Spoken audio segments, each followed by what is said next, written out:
and that's a Freedom of Information Act request.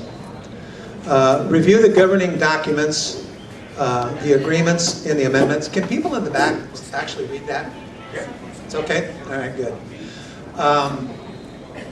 And then there were additional FOIAs filed, the second and a third FOIA. Then we're going to get into reviewing the expenditures of sewer and water bond money. We're going to compare the expenditures that were actually made with the agreements that were signed. And then we're going to share some of our questions that we have. And then we're going to answer your questions to the best of our knowledge. We're going to share information. We're going to share facts. We're not going to share opinions, and nothing more, nothing less. Okay. What we will not do tonight, we are going to discuss what has happened. I think it's fair that we can all assess what has occurred, but we can not always assess why. Conclusions can only be drawn by each and every one of us upon careful reflections of what actually happened.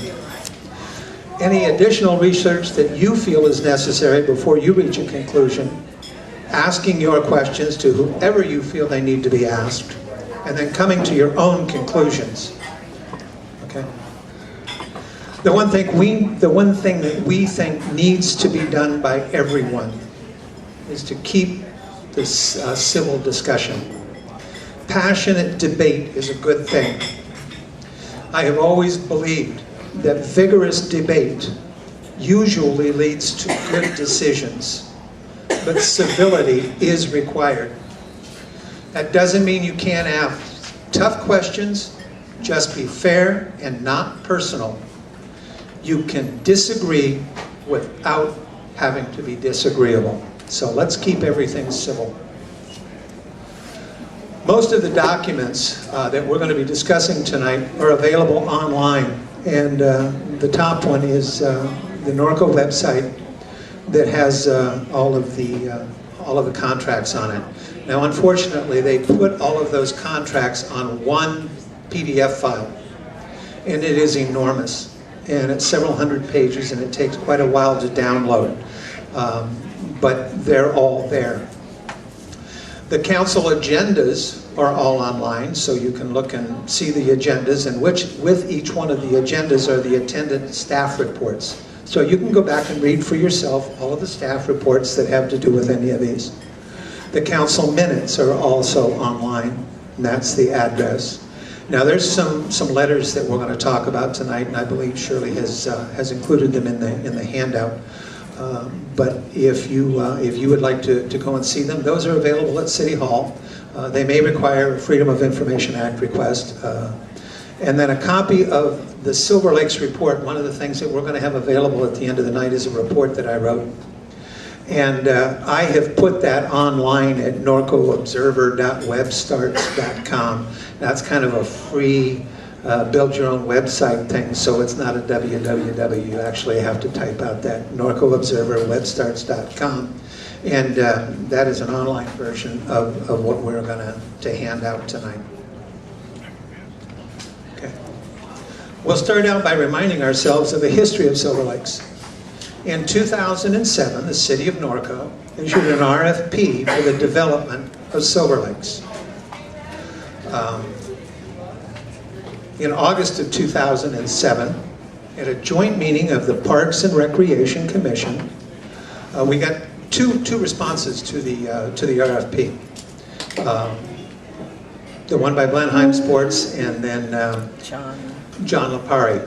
Also, for any of you that know him, he put a response in. And at the August 2007, at a joint meeting of the Parks and Recreation Commission and the City Council, they selected the Blenheim Equisports, an R.J. Brandis company. They accepted their bid to develop the 122 acres. In June of 2008, Bellstar Sports Management, which is also an R.J. Brandis company, presented their vision of a Silverlakes master plan.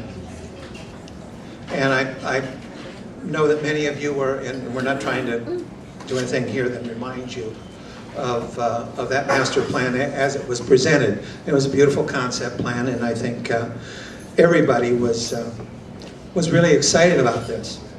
And unfortunately, almost immediately after this concept plan was presented, the worst recession to hit this country in 100 years nailed us. And things got slow afterwards. But in March of 2009, a CUP for the development of Silverlakes was passed. Now this went before the Planning Commission and then on to City Council, and it was just aligning the concepts with the zoning in a conditional use permit, and it's a process that's very typical and that goes on. Things got slow again after that, and in July of 2009, we had a groundbreaking party up at Pikes Peak, and I think all of you remember that. Remember what a good time we had. I mean, it was really a lot of fun up there. They had all the booths and everything went on, and again, we kind of sat and waited, but we all stayed patient because we were excited that this was going to be something that was going to be really good for Norco. And then in the winter of 2010, this hit. And between the recession and everything else that was going on, the one thing that we didn't need was the 100-year flood. Councilman Kevin Bash said something in a rural newsletter that was really very true. He said it was lucky that the project had been slowed, as this flood would have wiped out anything that had been finished. And that's very true. Great work by the City of Norco, primarily our city manager, Beth Groves, bringing together the County Flood Control, the Army Corps of Engineers, along with city, state, county, federal agencies. The cooperation was brought together amazingly fast. And in the spring of 2011, the Santa Ana Riprap Training Dike was begun. While the work was being planned and completed, in July of 2011, the City Council considered the contracts between Norco and Balboa Management, another R.J. Brandis company, that cemented all of the agreements that would go together.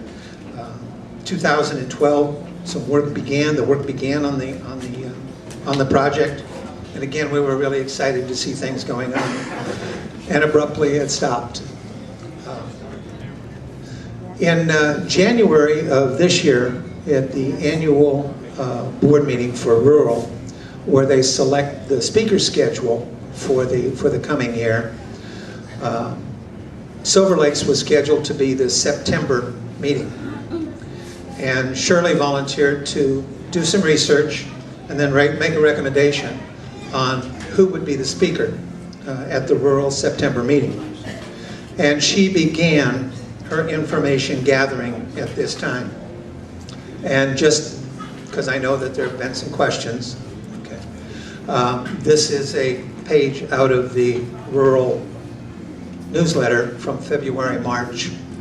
And it's not real clear because we just scanned it, but you can see on there, September 26th, it says Silverlakes. And on October 24th, it says City Council Candidate Forum was how the rural schedule was set up. Shirley's first FOIA with the city, and I want to mention now that filing a Freedom of Information Act request doesn't mean that anybody was trying to hide anything. Government agencies, when they get these requests for information, they have to account for their time. They have to do all of the things that any business does. And so they get a FOIA so that they can track what information has been requested, how much time is put into it. They just know everything that's going on. So the fact that she had to file a FOIA to get the information says nothing. The things that she requested were the ground lease, the funding, construction, acquisition agreement, accounts payable and receivable ledgers. And as she got the information back, the city clerk had even included all amendments, staff reports, and letters regarding the two agreements. And you'll see the thing that says red flag there. As she was reviewing the information, it became, it appeared to her that there was a staff report that was missing. And that would be a staff report that authorized the expenditure of another $1.4 million. And that led, because of what she saw from the first, to a second Freedom of Information request. And you'll see that the number one, that was the first thing she asked for, was the city action releasing the additional $1.4 million. Then she, having read some of the contracts, she asked for copies of invoices, copies of lien releases, copies of the performance bonds, and evidence of financial capacity for Balboa management. The response to this was a little bit disconcerting at the time. I need to get close enough to actually read some of these things.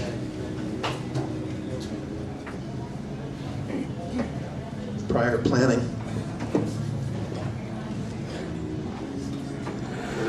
As you see, there's a red flag set next to number one, and it says, need additional authorizing fund releases from the city to Balboa for an additional $1.4 million given beyond the 3.7 authorized letters. Now, I might mention that this email is from Diane Germain, who works in the city clerk's office, and it's to personnel, city hall personnel, asking them to gather this information. And they called Shirley up, and she went over some draw books, and we'll explain what those are. But she went over some of this information, and they gave her this while she was there. And it says, see copy. And that one raised the red flag because what they gave her was an amendment to the funding, construction, and acquisition agreement. And it really was, it just didn't follow. It had nothing to do with it. So we have red flag written next to that. They made the binders, the draw books. They had divided, the city had divided all of the invoices, contracts, and everything into 9 3-ring binders that she went up and reviewed. And in the handout that she's going to have available for you in the afternoon are examples of some of the things that are in those draw books. The third one, we have red flag next to that. It says copies of lien releases from the contractors, and you can see next to it was written Balboa. And the city clerk instructed Shirley that she would need to go to Balboa management to get those documents. And we didn't feel that it was proper for citizens to be going to Balboa. And so we had a meeting with Beth Groves and discussed this, who agreed that was not proper. And again, the copy of the performance bonds also said to go to Balboa. And then the last one that's up there was the one that was asking for the evidence of financial capacity. And the city said they didn't have that. And so we were, that certainly was a red flag item. She asked, when she brought that home and sat down and went over it, she had some additional questions. So she followed it up with an email to the city. And I know the people in the background are going to be able to read this next. And it says, I would like to thank you and Diane for your assistance. This was written to Brenda, the city clerk. With my FOIA request regarding Silverlakes for rural. I think this is going to morph into more than I anticipated for a 2-page report in our newsletter. When I came into City Hall on Tuesday to review the information, you gave me a copy of the email from Diane to Andy and Olivia dated 2/19 for the public records request. In this email, Diane had detailed my request for 6 items. You gave me a copy of the email with handwritten notes on the 6 items. I am not sure who made the notes, but I do not understand why this information is not available at City Hall. On item number 3, a copy of lien releases from contractors and or subcontractors, your note indicated Balboa, and your verbal comment was that I must get this information from Balboa. where paragraph 5.05a of the Funding, Construction, and Acquisition Agreement states, quote, "The city shall be entitled to withhold any payment hereunder for a discrete component that is the subject of a payment request until it is satisfied that any and all claims for labor and materials have been paid by the tenant for the discrete component that is the subject of the payment request, or conditional lien releases have been provided by the tenant for such discrete component."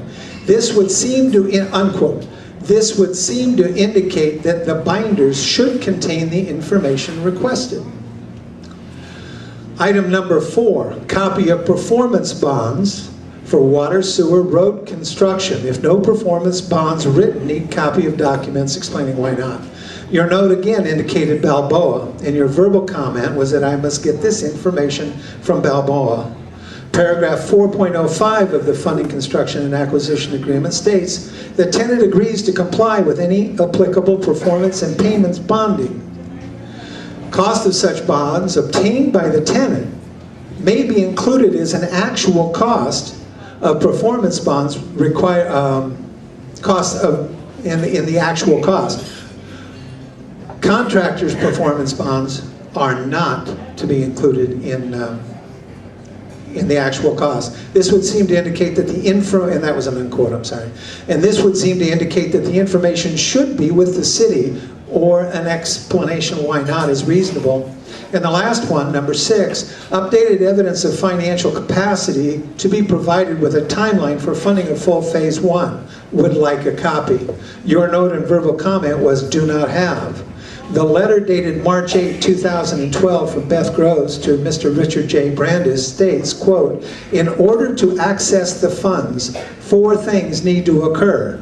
Number 3, updated evidence of financial capacity is to be provided with a timeline for funding a full phase 1 cost of at least $36 million. This letter carries an acknowledgement accepted by and signed by R.J. Brandis. If my request was not clear, this is the evidence I was referring to."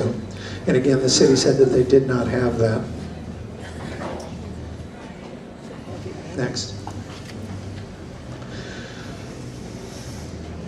Flags really started getting red here, because when almost immediately she received a response back from Brenda, said, "I have forwarded this to the city attorney to assist in addressing your questions." And I think this is when Shirley came out and she hollered out, "David, I think I have a problem."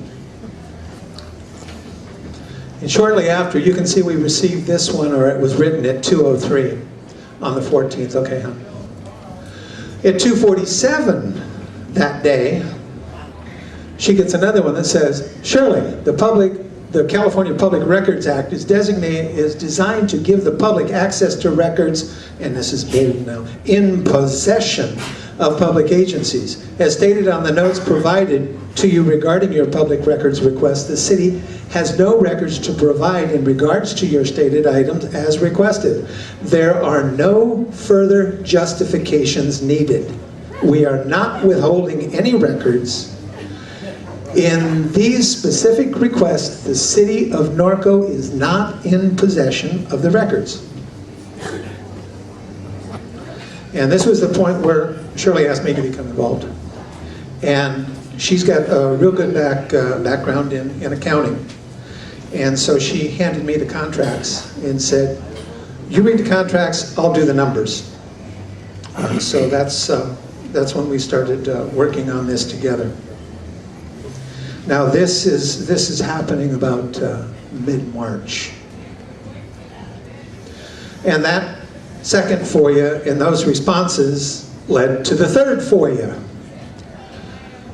where she asked for a copy of all amendments to contracts, copy of letters allowing for billing of items other than those in Exhibit B, and we'll show that in a moment. Since $5.1 million has been spent, is the sewer and water infrastructure in? There was the water bonds and the money that was released. There's 2 accounts carried in the city's books, and she wanted a copy of the water loan in that number, and then the sewer loan in that number. Then we decided probably it would be a good idea to get a copy of the 2009 Enterprise Revenue Refunding Bond, a copy of the letter of credit required from Balboa, an additional appointment to go back and review more information in draw books 1 through 9, copies of the POs as shown in accounts payable report. In draw book 9, there was showed a transfer of $182,392.38 where there was no ledger entry, and so she asked that she be provided with a ledger entry for that amount. In the contract often in these is a retention, and she asked how that retention was being held. And then, is Balboa receiving the 6% management fee? Okay. And then we got the answer back on that. And you see a lot of no records, but you also see a lot of attached. And the only one that was that really was of great concern was number 2, wasn't it, Shirley? No, number 1. Number 1. This is allowing. This is have no records of letters allowing the billing for items other than in Exhibit B, and I think it was number 2. Yeah. Okay. As well as the FOIAs, there were numerous meetings. We had numerous meetings with staff. Shirley had some, I had some, and then we had one large one together. And in that meeting was Beth Groves, Andy Okoro, Lori Askew, John Harper, Harvey Sullivan, Shirley and I. And it was prior to this meeting, because of a meeting I had requested with Andy and wasn't getting a lot of response back, that I'd asked Harvey Sullivan to become involved and ask him to help us with arranging some meetings. And so he did, and his assistance was invaluable in setting up the various meetings. And although the questions and the conversations that went on in those meetings were Shirley's and mine. We thought we'd show here some examples of items that were paid in those draw books. The earthwork package, mass grading, dirt importation, fine grade of the village, $2.72 million. Security guards, stormwater runoff compliance, a critter fence, erosion and dust control, car allowance, drinking water, trash bins and storage bins, the trailer that sat up there, and of course we had to have a telephone in the trailer, toilets, Valley Crest that goes around in their little red trucks taking care of the parks and the different LMDs and everything around town. They were paid $250,000 for the master landscape design of the project of the 122 acres. We paid for insurance premiums, office supplies, gasoline, power poles and electric fences, and then rhinos. I guess they ran around the place in rhinos. Superintendent and supervisor fees, general conditions, and a coffee pot.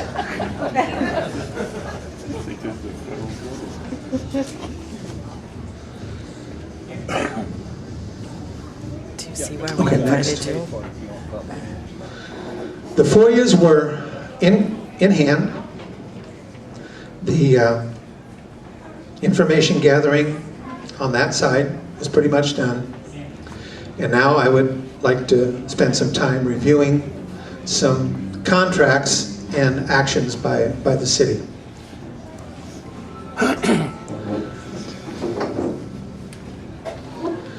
One of the things we asked for again, it was the $39,000 enterprise revenue refunding bond issue of 2009, and that's no.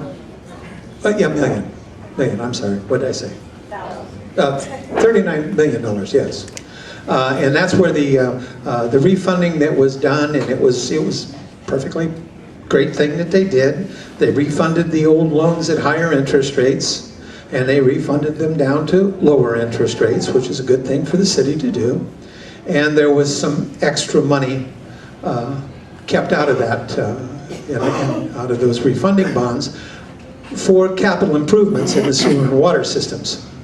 Now, these are revenue participation bonds. And a revenue participation bond puts no recourse on the general fund of the city. So if you hold a bond and it doesn't get paid, you can't come back and attach property in the city of Norco. The security that's offered is the water and the sewer systems and the net revenues that are generated by those systems. Now, if we run short on our ability to repay those bonds, they can't raise our rates to generate the revenue, but it's not going to come back and hit the city. So that's where the money that we're going to talk about came from, the $6 million. Okay. In July 6th of 2011, the City Council reviewed the documents with Balboa Management. Now, and it ends up that there are 5 controlling documents that cover what went on down there.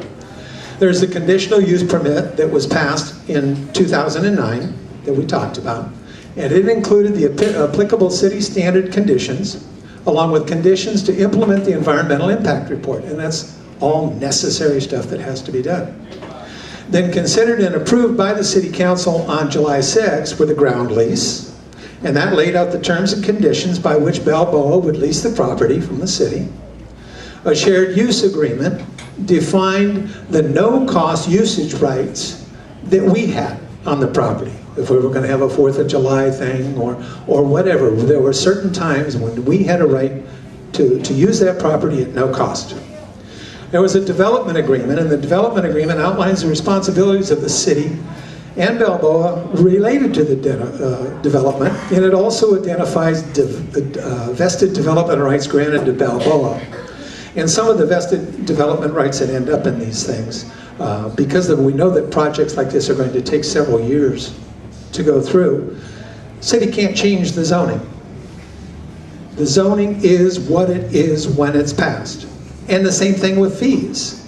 If we charge $400 for this permit, but it's 3 years before they ask for it, we can't have raised the fees to $1,200. They still get to pay the $400. So all your fees are frozen and all of that. And the final one was the funding, construction, and acquisition agreements. And this outlines how the city's on-site improvements will be funded, constructed, and reimbursed. Okay? So there's going to be on-site improvements on Silverlakes, on the 122 acres, and they're going to be financed the way they're going to be financed is explained in this funding, construction, and acquisition agreement, and we're going to spend a real short amount of time on the ground lease, and then we're going to be spending more time. And I know this is complicated, and I hope I'm not losing you guys, but it's no fun to read these things either. So, okay, Shirley. Now, in that staff report that went along with these contracts, the financial impact section said Balboa will be responsible for building the on-site city public infrastructure improvements, which include sewer and water improvements. These improvements will be funded by existing water bond proceeds, and the cost of these improvements shall not exceed $6 million. Balboa will repay the bonds in equal monthly installments over the remaining term, and that goes until October 1st of 2039.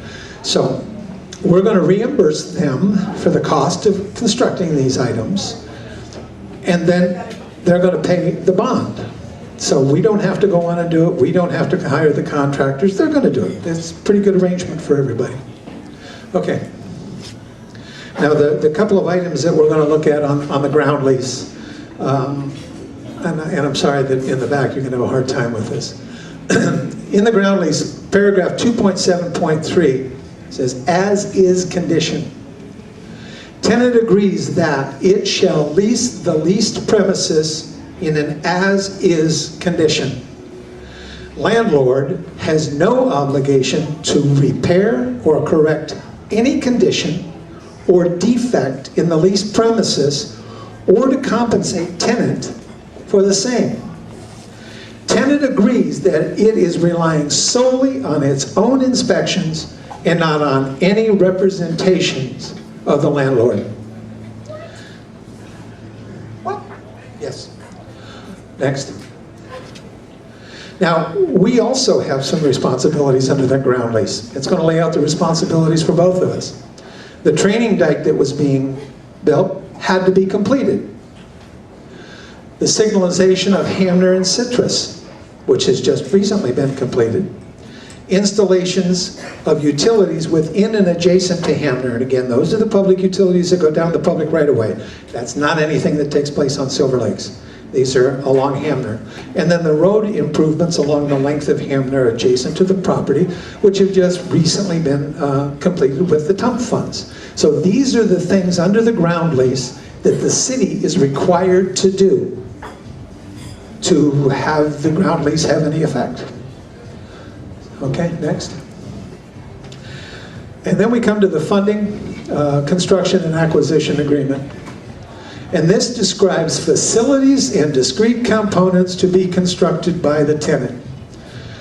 Now again, in contracts, and I'm sure most of you know it, if it's capitalized, it means something. Okay? If it gets a capital, it's not just talking about a generic facility. It is talking about facilities, capital F, and discrete components capitalized to be constructed by the tenants. Describes the purchase via reimbursement of the actual cost of the construction by the tenant. And then it describes the tenant's responsibility to make the bond payments for the reimbursed costs.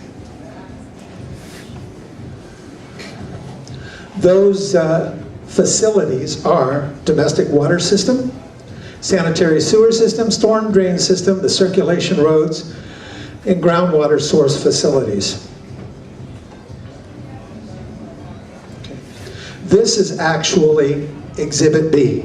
Now, Exhibit B of these facilities in the funding, construction, and acquisition agreement is apparently a pretty important lease because it's also Exhibit G1 in the ground lease. And this describes things underneath each one of those facilities that we talked about. In water, the water distribution main lines and service lines, fire hydrants, isolation valves, sanitary sewer system, the manholes, and the main line in laterals. So it takes the big thing and then it breaks it down into some of the actual facilities that have to be involved there. Okay? Now, again, on a small print, the actual cost. It said in there we're going to reimburse actual cost. Actual cost means the substantiated cost of a capital F facility or discrete component, the cost for the construction including grading, installation, fabrication of such facility or discrete component, the cost incurred by the tenant in preparing plans, fees paid to government agencies for permits, licensed, or other approvals, a project management fee of 6%, professional costs like engineering, legal, accounting, etc., cost directly related to the construction, such as cost of payment, performance, and or maintenance bonds and insurance cost. Cost of carry or interest expense with respect to any construction loan obtained on or other financing provided by the tenant. So what this does is it sits here and it says, okay, for these facilities and the discrete components of them, you get to add up all of your costs. You get to go down to your friendly neighborhood bank and you get to float a loan. And we're going to pay the interest rate. and we're going to pay all of the fees and everything. So what it amounts, as it was intended here, they're going to do the job that we would have had to do if they didn't do it. We're going to pay all of their cost, including any interest that they have, and we're going to pay them a 6% management fee on top of that. Sounds fair to me. Sounds fair to me. Okay. Also in the Article 1, in the definitions there, you have the purchase price means the amount paid by the city for a facility or a discrete component thereof, determined in accordance with et cetera, et cetera. Substantially complete means that such facility or discrete component is substantially complete in accordance with the plans and is available for use. Supplement means a written document signed by the parties amending, supplementing, or otherwise modifying this agreement. Okay. Article 2, agreements, financing. City has agreed to finance the facilities by paying for discrete cost and has available funds up to actual cost, but to a maximum of $6 million. Okay.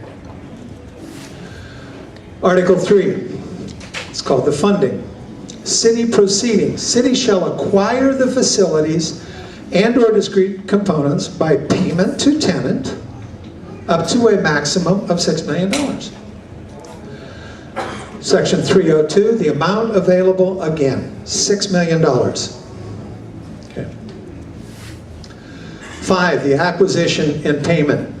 In 501, inspection. No payment hereunder. No payment hereunder shall be made by the city to the tenant for a facility or discrete component thereof until the facility or discrete component has been inspected and found to be substantially complete, which was one of those definitions, which is why it has the capitals. Transfer of title of facilities. Upon completion of a facility and the city's payment of the actual cost thereof, and notwithstanding tenant's obligation to repay such actual cost pursuant to this agreement, the city shall not be obliged to pay the actual cost of any facility unless the same are complete. Okay? 503, the payment request. In order to receive the payment, inspection under 501 shall have been made. Tenant shall deliver. And again, when we're talking on agreements like this, I think most of you know that shall is a real operative word. It doesn't leave much room. That shall deliver a payment request for such facility or discrete component together with all supporting documentation evidencing the completion of the facility or discrete component, a copy of the recorded notice of completion, and assignment of the warranties and guarantees. Okay. Now, on September 15th of 2011, in a letter to R.J. Brandis from Andy Okoro, it says the city has set aside $6 million of bond proceeds to reimburse Balboa for the actual cost of eligible sewer and water-related facilities. Balboa shall deliver to the city prior to payment an unconditional, irrevocable, renewable, and acceptable letter of credit in the amount equal to the current year of monthly installments due. Okay. On January 18th, there was an item on the consent calendar, and the recommendation was to grant authority to the city manager to implement measures necessary to proceed with the construction on the Silverlakes project. Finally, we're going to get started here. In the summary, it said up to $1 million in water and sewer bond proceeds could be released by the city between now and February 28 to assist with the initial grading work. The background: under the agreements, Balboa Management will have access to water and sewer bond proceeds for the construction of water, sewer, and road infrastructure. The financial impact: There's our $6 million loan for the construction of sewer and water and sewer infrastructure. This action will release up to $1 million of those funds. Now, if we take and we look at this and we realize it's on the consent calendar. Now, I don't know how many of you have ever seen what a councilman gets on a Thursday night before the following Wednesday's meeting. They get at least one 3-ring binder. And I told you that if you go onto the website and download this PDF document with all these contracts on it, it takes a long time, and there's several hundred pages. So what we have here is we have, at times, hundreds of pages of information that has to be reviewed and understood by city council people to vote on for the following Wednesday night. I can tell you, having served on the Planning Commission when we were doing the Norco Ridge Ranch, and sitting up there, Jim Wilson's sitting down here shaking his head while we're doing this because he was there too. We would get these 3-ring binders on Thursday nights with the specific plan and changes in the Stan Brown, the developers, what he wanted to do with all of that. And we had until the next Wednesday night to completely understand that. Do any research we needed to do so that we could make an intelligent vote.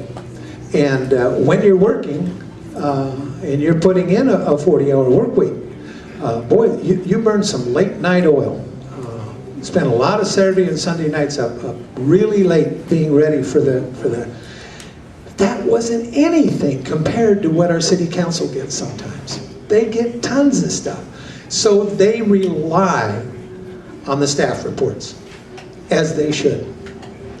And this says, again, now, this is on the consent agenda, so they're reading through this, and it says, necessary to proceed with the construction of Silverlakes. $6 million for the construction of sewer and water infrastructure. Here's the first $1 million of it ready to go. All right, here we go, next. This is the letter that went out the next day. From Beth Groves to R.J. Brandis. Upon receipt of a payment request citing the scope of work and itemized cost, I am authorized to release up to $1 million of funds from the water and sewer bonds. Well, itemized cost and scope of work doesn't sound like facilities in discrete components to me. But again, we are sitting here. Had you read that staff report on the 18th, I'm sure any of us in this room would have voted yes. Okay, next.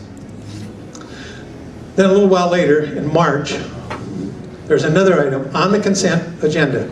Neither of these were ever pulled either, so there was no discussion. It was just what was in the staff reports. Is to grant authority to implement the next steps in the construction of Silverlakes. Up to $2.7 million in water and sewer bonds would be released. Balboa will have access to the water and sewer bond proceeds for the construction of sewer, water, and road infrastructure. To date, $1 million has been released. This 2.7 will bring the total of 3.7. Okay? The next day, March 8th, letter to R.J. Brandis from Beth Groves. I am authorized to release 2.7 during the months of April and May for work covered by the earthwork package as necessary for preparation of installation of water and sewer. In order to access these funds, 4 things need to occur. First, the rent payment, a letter of credit for $700,000 must be in place by April 15th. Updated evidence of financial capacity is to be provided with the timeline for funding a full phase 1 cost of at least $36 million. I think you can remember back to FOIA number 2. Okay? From Beth Groves to R.J. Brandis. For a payment request, again, citing the scope of work and itemized cost. Go ahead. Okay. On June 6th, also on the consent agenda without discussion, the execution of amendment number 1 to the funding, construction, and acquisition agreement requiring Balboa to provide a letter of credit in the amount of $350,000. Section 2, upon the providing of a letter of credit, which meets the requirements of Section 506, City agrees to pay reimbursable expenses pursuant to Sections 503 and 504. Now, the letter of credit that was initially established in Andy's letter, they came up with an amount of $700,000 on that. And everybody had agreed that $700,000 was more than what 5.9% on, and 5.9% is the amount of interest on the bond. $700,000 was too much. So they agreed to drop it down to $350,000. It's irrevocable and renewable, so it was gonna cover us in perpetuity. So this is all fine. But again, the $350,000, City agrees to pay reimbursable expenses. Okay, next. In the different meetings that we went to, and in conversations with staff that we have gotten, the money is a loan. Where are the loan docs? We don't have any. So you loan somebody money without any evidence of debt. Well, we have the contracts. But the contracts are very specific on when the money is to be released. So if you release the money for this loan, you have the completed facility or discrete component to show for it. Well, no, it's just a loan for them to do what they want to on the property. We're not responsible for their contracts. Staff, the mass grading was necessary before water and sewer could be installed. So the reason, and again, we agreed to pay for grading that had to do with the installation of the facility or the discrete components. Okay? Now here, what actually happened is we were told that, well, you got to grade the whole property first before you can do anything about installing that, so all of the grading. And I said, okay, let me bring this back to Norco Ridge Ranch. All of the grading that went on there when they put in the 588 lots, that was done so that they could put sewer and water in the street, right? And those lots just kind of appeared. Well, that's ridiculous. I said, you damn straight it is. Staff, I love this one. And this came from the city attorney. If we don't get paid back, the property is more valuable now.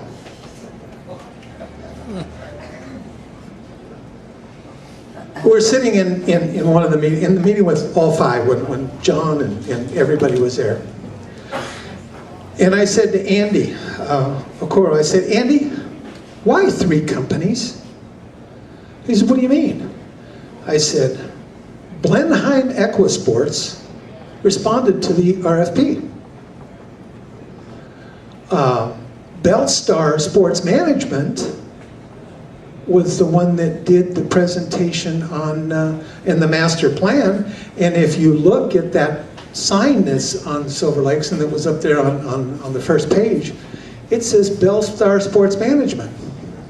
And I said, and the third one is Balboa, and that's who all of the contracts are signed with. I said, did we vet Blenheim Equisports? And he goes, no. I said, we didn't look in to find out that they had financial capacity before we signed 30-year agreements that could be extended to 99. He said, no. I said, then I'm sure you looked into Belstar, right? No. I said, do I need to ask about Balboa Management? Do we know that they have the assets to justify our loaning them the money? No. Now, I'm not saying they don't. They may well have. They may be just, and there may be a perfectly good reason for what happened. But I don't think it's unusual to ask why. And if you're going to sign 30-year leases and go into that go to bed with somebody for that long, don't you think you have a right to know the financial capacity? We saw that they were supposed to provide a letter of financial capacity for $36 million. To this day, it does not exist. To this day, it does not exist. So I said, all right, we didn't investigate the people. I said, who was the one that reviewed the business plan? Well, we didn't review their business plan. So I just stopped asking. The billing by Balboa, and when Shirley was doing all of the accounts, the billing was not verified. The payment requests would come in. There were a couple of times when the numbers didn't even add up, isn't that correct? Right. And it was just signed off and the check was written. No inspection of any work. And then one of the best was when they just looked at us and said, well, the project's ongoing, everything is fine, he's paying his rent. We didn't follow the contract. Next.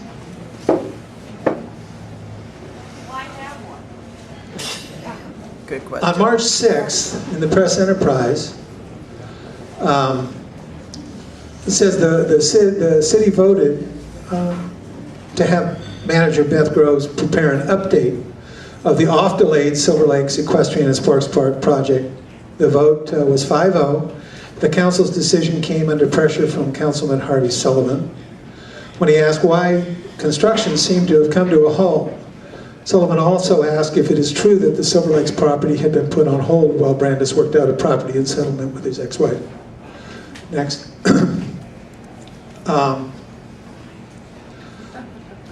On that one, there was a lot of chastising that went on the March 20th meeting about the fact that that question was asked and that R.J. Brandis's personal life was dragged out into public. I think that was an extremely fair question. To look at somebody that you're in bed with on a project like this and say, is there anything going on, whether it's the dissolution of a corporation, the winding down of an LLC, or a dissolution of marriage with a property settlement, that is affecting your ability to work on our project?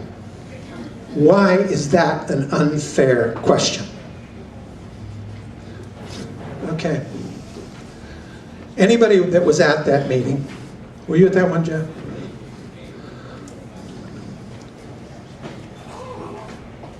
Would have to say that it was a dog and pony show.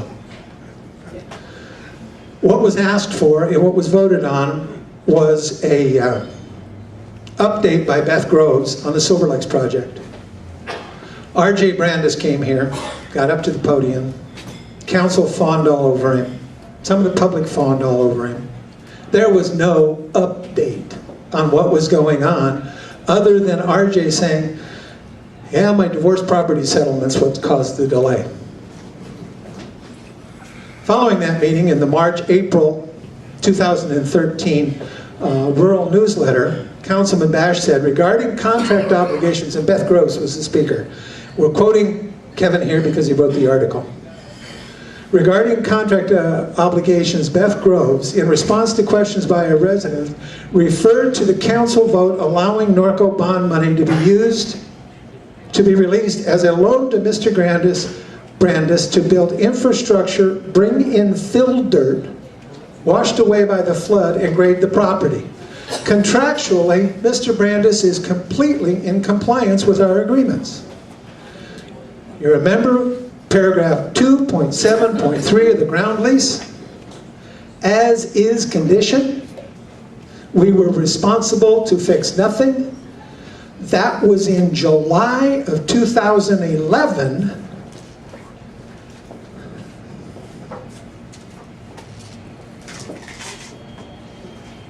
Food will be available for about 10 more minutes if anybody wants to go get more.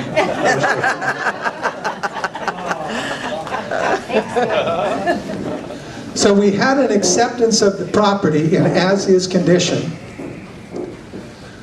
Any grading that was going to go on had to go on specifically to do with a facility or a discrete component. It was not mass grading, it was not general grading of the property. Okay? So we had Beth Grove saying all agreements are being complied with. You've seen the quotes from the paragraphs. You've seen what the money was spent for. You've seen that nothing was completed. Do you think that that was true?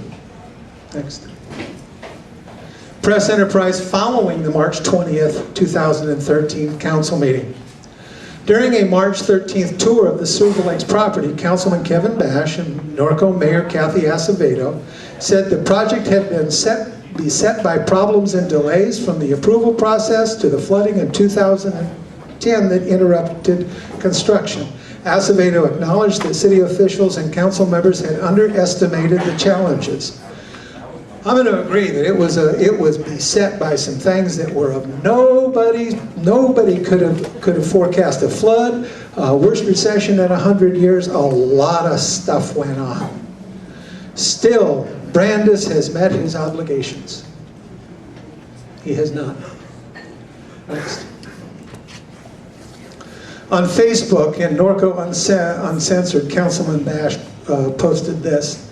Originally, the loan was to go through the redevelopment agency. However, the state killed that program, so we used water bond monies. Understand, if we don't use them, we pay taxes on those funds. And the use is different, as there are only certain things you can use the money for. Now the deal was struck, calls for the developer to cost the debt service, to cover the debt service. And that's true, that's what happened. It is also true to say that the money can only be spent on certain things. And I'm not sure coffee pots qualify.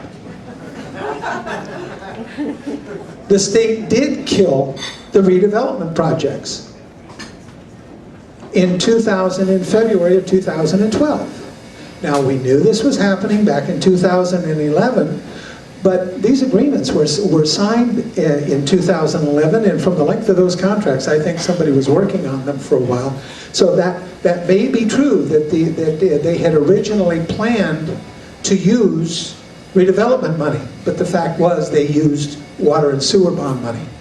And what I think most of you know, if you own a house and you go refinance it, the loan ain't taxable. Neither is money that a city gets from a municipal bond. That is not taxable. We put it in the bank, right? And we can draw some interest on it. But we're paying interest on it all the while. Just like we're paying interest on that $6 million all the while. This month, you're paying interest on that $6 million. Next. Result of public statements. Staff and council have admitted the agreement was not followed. You've seen the proof. Either the agreement is being complied with or it is not. You can't have it both ways. If it weren't for some of the public statements, you could almost make the case that council had been misled. As I showed you in those first two statements that authorized the $3.7 million. It said we're going to go out and comply with the agreements that were signed. And by the way, this is where the 1.4 comes in. Even if we accept the fact that those statements modified the contract, and I will remind you that we had to have an amendment to change the letter of credit from $700,000 to $350,000. But now all of a sudden we can spend millions without having to amend the contract. But even if we accept that they had authorization for 3.7. 5.1 were spent through 2012, and it's up to 5.6. $5.6 million has been spent. You don't have any of the facilities or discrete components that had to be completed prior to the money being released. An air of, it's room's pretty full, and there's been a lot of talk for a lot of months. What's going on? Who's going what? And we keep getting these statements, and is it true? Is it untrue? What's really going on? Well, he's paying his rent. An air of mistrust has resulted from the fact that there has been a lack of information, probably more than anything else. Norconians not trusting other Norconians, Norconians questioning council's oversight, and council members mistrusting citizens. Oh, that's ridiculous. We're all Norconians. We have a right to answers. Next. Summary. According to the review of the agreements, we have presented these facts. $5.1 million was spent by year-end 2012. And even if you accept staff and council questions, no authorization existed beyond the 3.7. No water, sewer, or road infrastructure is in. But it had to be in before the money could be spent. Sewer and water bond money appear to have been used for something other than its designated purpose. It appears that that has happened. Next. Inspections were not made. Documents required before any money was to be released are not with the city. The only loan that is contemplated in the funding agreement is after we reimburse, we get title to those, he gets the money as a loan that he repays. That is the loan that is contemplated. And he gets to do it over 30 years. The billing that was done was not for the actual cost of facilities or discrete components. And yet that's what the contracts require. Okay? Those are the facts. Putting the construction billing and everything else we have discussed together, the only conclusion that I find possible is that the funding, acquisition, and construction agreement and the ground lease agreement were not followed by anyone. Next. Is that it? Okay, questions that in my mind still remain. Why didn't the city just wait until Balboa was in a position to proceed? Why did we have to go through all of this when he wasn't in a position to show the proof that he had the funding for this? The fact that he was going through a property settlement and a divorce, that happens all the time, right? Things can be slowed down. We could decide, yeah, we still think this is the project we want. Is there anybody in here that doesn't want Silverlakes built? I don't see a hand. We all want it done. What was the hurry? Just what was the hurry? Why did the city pay for dirt and mass grading when Balboa accepted the property in as-is condition? And even if we decided to, why was water and sewer bond money used? Why wasn't the operative contract with the control of the money, why wasn't it followed? When the water, and this is one just conjecturing, I have no idea, I'm not trying to give a legal opinion. Let's say everything gets back on track, okay? And things start getting done. And he puts in the water and sewer facilities and discrete components. And he walks in and he says, here's the bill, here's the facilities, here's the proof that it's done, and here's the assignment of ownership. Now pay me as the contract says. And we say, but we already gave you the $6 million and you graded with it. He said, no, no, no, no, no. You wanted that done and I just did it for you.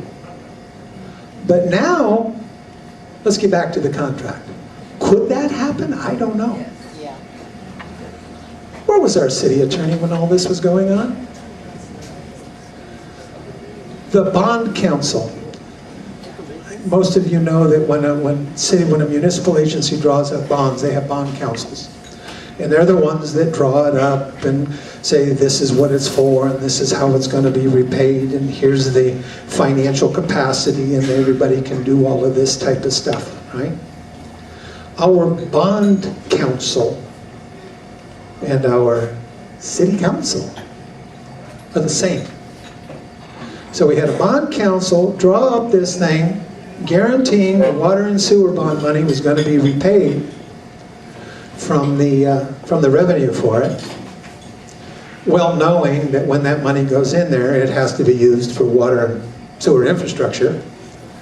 And then he's the city attorney that reviewed all of these things and gives comments like, and it was him that made the comment, even if he doesn't complete it, the property's worth more now. Next. That's it. That's it. If there are going to be any questions, why don't we take 15 minutes here? I know I need a glass of water. And then we'll take any questions that happens. Hey, well done, Dave.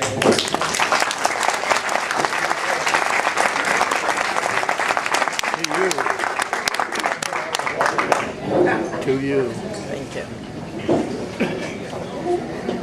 Well, turn on the lights. I have one question already.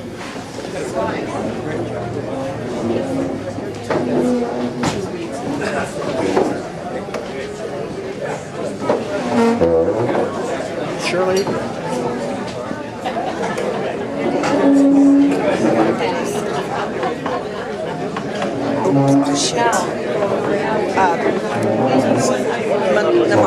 Manon?